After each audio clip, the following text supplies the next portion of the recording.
Our house is built on the bank of a river. If you've never been to this part of the world, you probably think of a river as having running water.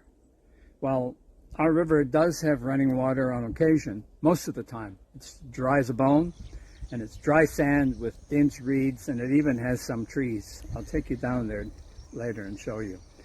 But on the riverbank, we still have a bit of riverine forest vegetation. And forest vegetation, or vegetation on the bank of a river, is called riparian vegetation. So you'll hear me use that word perhaps sometimes. It's part of my normal language. Now, the riverine forest has several different tree species that grow fairly close together. And there's usually a canopy, like the canopy overhead, that's keeping the sun off my head right now in the middle of the day. And many of the trees produce fruit that's eaten by birds, monkeys, African tree squirrels, and bush babies. I'll show you two of our species of bush babies in another video. Now, the tree behind me here, which is out of focus, is called the jackalberry. I'll take you there in a moment. It's Diospyros mespuliformis, also known as the African ebony. It produces an abundance of fruit that ripens in the heart of winter in July and August. And at that time, everything is completely dry because it's our dry season.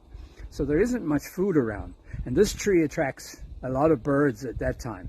And vervet monkeys also do their best to claim their share of the fruit. Now, the jackalberry has separate male and female trees. So this tree behind me, which has fruit on it, is obviously a female tree. Now, I'm going to show you this, but just look at the abundance of fruit on the tree. It is the most I've seen. Hopefully this winter I'll be able to show you some of the birds that come to eat those fruit. So this is the jackalberry tree, and as you can see, it is laden down with fruit. There is just an abundance of fruit everywhere, and this branch that this fruit is on happens to be hanging down, and because it's hanging down below the rest of the tree, and even up there you can see there's fruit everywhere, but because these branches are lower down, when the birds come to feed on it, I should be able to get photographs of them, and maybe even, if I'm lucky, videos.